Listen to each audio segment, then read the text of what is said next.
CB. I'm so happy to see you today. Thank you, Jennifer. And I really appreciate this interview. I'm super excited. Oh, I'm so glad. I'm so excited to speak with you. So let's get at it. So tell me about your dance through life. Who is CB? Oh my God, CB is so complex that I don't even know. I can't keep up with her. She just runs the show. So I am a non-traveled military brat. So my dad was in the military, as you could see. My parents are laid to rest at Arlington National Cemetery. My dad was a lieutenant colonel. But my mom believed that her children should have a place called home and didn't want to travel, right? So to make up for it, when I became of age, I traveled ruthlessly. What's your favorite place you've been? Oh, gosh. Well, in Istanbul, I got a marriage proposal. In Greece, I got pinched and invited to tea. In Paris, a policeman flirted with me. So I don't know which Cuba. I'm going to say Cuba was the most interesting. Yeah. And what brings Cuba to mind as most interesting? So I used to be an interior designer.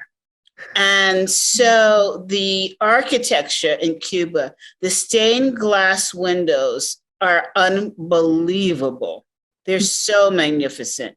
And then, of course, this Cuban beer, and I don't drink, but that was Cuban mojitos. Oh, Lord. Might be a really good thing I don't live in Cuba. I'm in trouble. Well, it sounds like I have some things to discover in Cuba then, including the stained glass windows and the mojitos. Yes, definitely. All right. So, CB, I know that you have several podcasts out there in the world. What did you have to overcome to create these amazing podcasts and share this content with the world? Well, I actually tested different concepts, right? And so I did one on influencers from Clubhouse.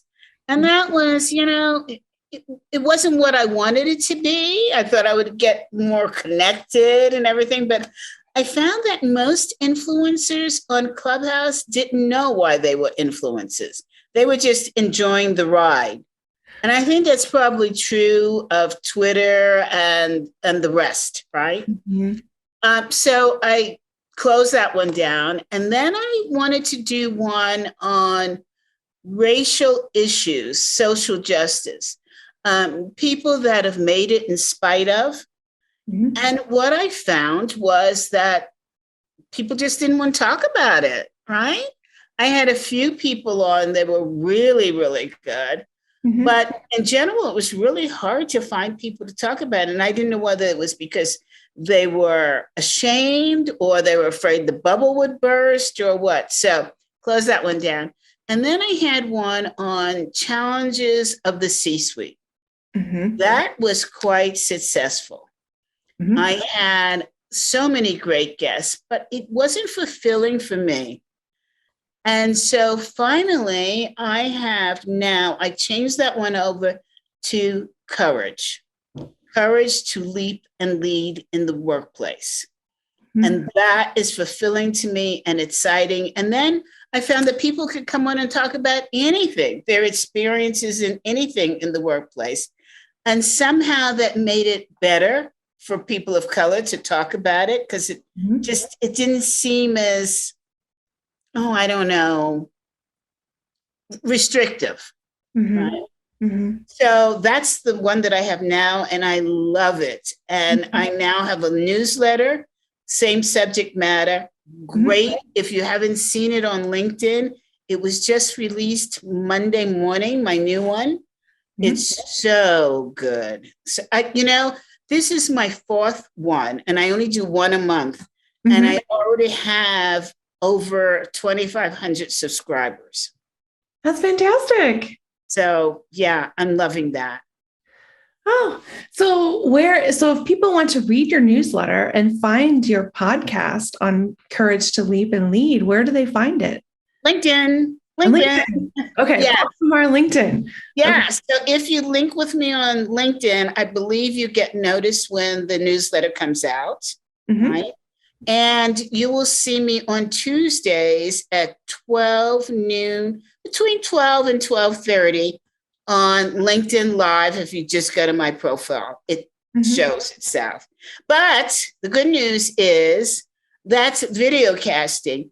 That show then is transcribed to be a podcast. And the podcasts were on, let's see if I can remember all of them: Spotify, Stitchers, Amazon, iHeartRadio, iTunes, and one or two others. And you can also see it on YouTube. But I'm asking your audience to please comment and rate us, because that's what matters.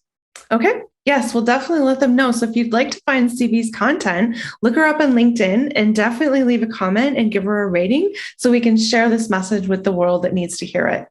Absolutely. CB, what do you think the most important message or takeaway is from your Courage to Lead and Lead podcast?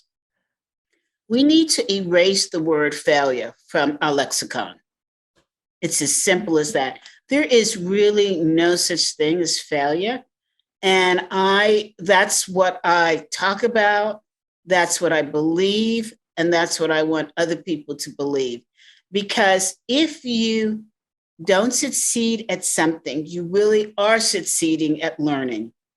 And you can apply that learning to the next go round. And that's my mantra. Erase failure from your dictionary. So it sounds like what you really want people to take away from this is the idea that they can reframe their failure as a learning success in something that helps them move to the next level. I am not going to say reframe. I want you to delete. You want to delete it. Absolutely delete it. Absolutely. Delete it. And never even invite it back again. Okay, that's clear. Everyone, did you hear that? We're going to delete that word from our lexicon. Absolutely. So, CB, why is now the right time for people to be deleting failure from their vocabulary? So, you know what? We are experiencing now 5 pandemics plus, all at the same time. And it is depressing so many people. They feel stuck, especially those poor extroverts that are out there. We introverts take it, like, okay, so fine. We get a chance to be in our world and that's just fine, right? but extroverts are like pulling their hair out. But also in this age of cancel culture, people are afraid to speak. People are afraid to try. People are afraid to do. We have to get back to experimenting and accepting the results and then using the results to move on. So, when you think about the pandemics, we've got COVID still going, and it will go on for a long time. We have economics. We have mental health. We have the economy, and we have finance. I think I added 1 and subtracted 2, but you get the general idea. Plus, we have the war. Social justice. Let me not forget that. So I said finance and economics. That's really the same. It's social justice that needs to be added in. We're dealing with things that we have never dealt with before in a volume that we've never dealt with it before because of social media. It's in our face. There's no escaping anything anymore. And we take all of this that's happening quite personal. And it's like a saw that gets infected. It just keeps growing and it doesn't heal. And it attaches itself to all aspects of our lives. And we need to stop. We need to stop. We need to take a breath, several breaths, and say, okay, what am I going to do about this? stop it from growing. Use the antibiotics, use the virus killers, use the bacteria killers. Take a lesson and move. Mm-hmm. And by the way, courage is about making a decision in spite of allies, in spite of adversity. And that decision can be yes or no. Courage does not mean saying yes every single time. It's knowing when it's right for you to say no. Mm-hmm. Mm-hmm. That is such an important point, and I'm so glad that you brought that up.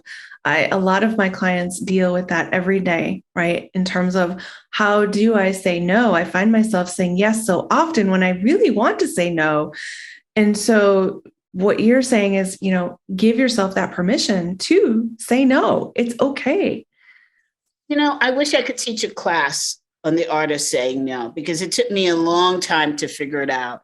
Mm-hmm. And how I figured it out was traveling abroad, because I realized that what we call foreigners from us have mastered the art of saying no. Mm-hmm. It's an art form, so that you learn how to say no and still make the other person feel whole. Mm-hmm. And that's something we just don't do in the United States. It's the immediate yes or no. Mm-hmm. Not caring about how the other person is going to take that information or that decision. Yes, I love that. I have also spent a lot of time abroad, and there is a definite art to saying no in a way that I love how you phrase that, makes other people still feel whole.